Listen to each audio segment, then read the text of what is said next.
하이프 장비를 구별할 때는 초음파 에너지로 이제 종양을 때리는 거기 때문에 초음파 에너지를 모아주는 치료 헤드가 어떤 거냐가 제일 중요한 거고요. 그 다음에 이제 가이드 방식, 영상을 뭘 보면서 하냐, 초음파를 보면서 하냐, MRI 보면서 하냐, 이제 그 방식이 또 중요하고요. 치료 헤드만 놓고 보면 렌즈 타입에 그냥 에너지를 갖다가 강한 초점에 모아주는 유리한 방식이 하나가 있고, 그 다음에 엘러멘트 어레이 방식이라고 하는데 잠자리 눈처럼 엘러멘트 여러 개를 갖다가 배열해서 그 엘러멘트를 모아줘서 이제 에너지를 모으는 방식이 있는데, 렌즈 타입이 이제 한 초점에 강한 에너지를 모으기가 쉽고, 엘러멘트 어레이 방식은 포커스가 커요. 그래서 엘러멘트 어레이 방식은 강한 에너지를 모으기 좀 어렵다. 자궁 근종홍 같은 경우를 놓고 봤을 땐 근종홍 세포 자체를 직접 파괴시키는 게 가장 중요하기 때문에 렌즈 타입이 근종홍 치료에 적합해요. 엘러멘트 어레이 방식은 포커스가 크기 때문에 근종을 빵 파괴시킨 것도 별로고, 암을 치료할 때도 암 세포를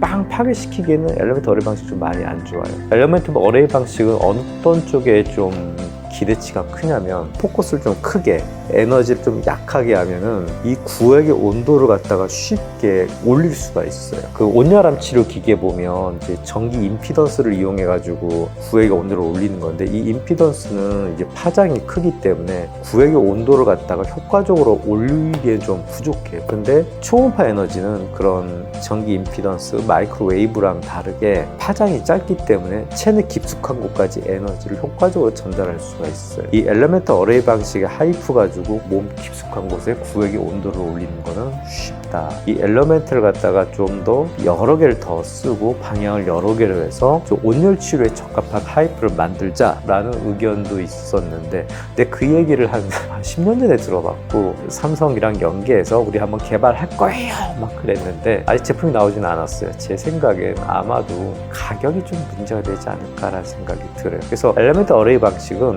구획의 온도를 올리는데 적합하다. 한 초점에 강한 에너지를 쏘아서 종양을 빵 파괴시키는 거에는 조금 별로 좋지는 않다. 그래서 하이프 장비는 치료 헤드로 보면 크게 엘러멘트 어레이 방식이랑 렌즈 타입으로 나눌 수가 있어요. 가이드 방식은 초음파 가이드랑 그 다음에 MRI 가이드 방식이 있어요. 제가 한 15년 전에 처음 하이프를 접할 땐 MR 가이드 방식이 훨씬 좋지 않겠냐, 두 가지 이유로. 첫 번째는 해상도가 초음파에 비해서 훨씬 더 좋죠. 그 다음에 온도를 갖다가 모니터할 수 있어요. MRI 방식. 하이프는 주된 에너지원이 열인데, 내부에 이제 우리 하이프를 딱 때리고 있으면 그 안에 온도가 어떻게 변하는지를 직접 볼 수 있기 때문에 MR 가이드가 훨씬 낫지 않겠냐라는 생각을 했는데, 실제 임상에서 적용해 봤을 때 좀 큰 문제가 있어요. 뭐냐면, 초음파는 실시간으로 영상을 갖다 우리가 볼 수가 있지만 타임 딜레이가 없죠. 근데 MR 방식은, MRI 찍어본 사람은 좀 알 거예요. 통 속에 들어가서 꽤 오랫동안 이렇게 막 가만히 있어야 되잖아요. 숨 쉬지 말라, 뭐 좀 참아라, 뭐 이렇게 하면서 영상 재구성 시간이 있기 때문에 내가 실시간으로 그 영상을 볼 수가 없어요. 그래서 예를 들어서 자궁 근종을 치료할 때 환자가 이제 숨을 깊게 들여 마실 수도 있잖아. 막 이렇게 불안하다든지, 또 깊게 혹시 수면 마취 때 잔다든지, 그럴 때 이제 횡격막 움직임에 따라서 배도 움직이고 자궁도 막 움직이는데, 내가 때리는 데가 실시간으로 그 위치가 아닐 수 있다라는 그런 좀 위험성이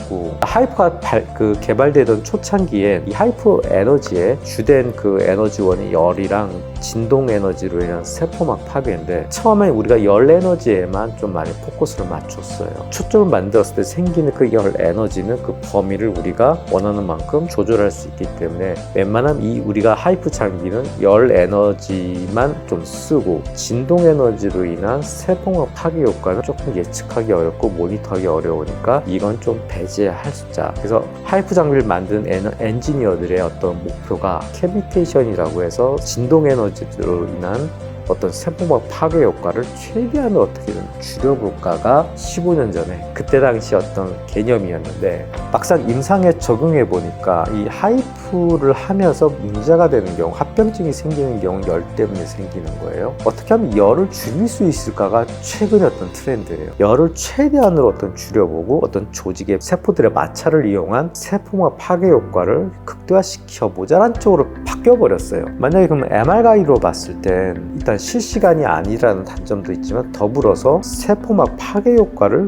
모니터하는 데는 또 굉장히 부적절해. 볼 수가 없어요. 근데 초음파 가이드는 직접적으로 직접적으로 온도 변화를 볼 수는 없지만 조직이 어떤 그 온도에 의해서 파괴되면서 그레이스케일 체인지라고 해서 이 초음파상의 회도가 변하는 게 명확하게 보여요. 근데 그게 또 세포막이 파괴됐을 때도 그게 잘 보여요. 지금 현 단계에서 우리가 추구하는 하이프의 치료, 구동, 동작을 봤을 땐 열을 좀 최소한으로 하고 진동 에너지, 세포막 파괴 효과를 좀 최대한 올리는 그런 취지에서는 MR 가이드보다는 이제 초음파 가이드가 현재 상황에서는 적합하다. 초음파 가이드는 역시 초음파이기 때문에 MR에 비해서 해상도가 떨어진다. 그래서 초음파 가이드는 MR 가이드에 비해서는 시술한 의사의 경험이 조금 더 필요한 면이 있습니다. 종합해보면 하이프 장비는 치료 헤드에 따라서 엘리멘트 어레이 방식, 그 다음에 렌즈 타입, 가이드 방식에 따라서 초음파, MR 가이드가 나뉠 수가 있겠죠. 근데 이런 조합들이 그러면 2 곱하기 2, 4가 되겠죠. 근데 현재 상황에서 최적의 조합은 렌즈 타입의 초음파 가이드다. 앞으로 장비가 좀 더 발전되고 또 치료 헤드 어떤 방식이 좀 변화가 있다면 또 이것도 바뀌겠죠.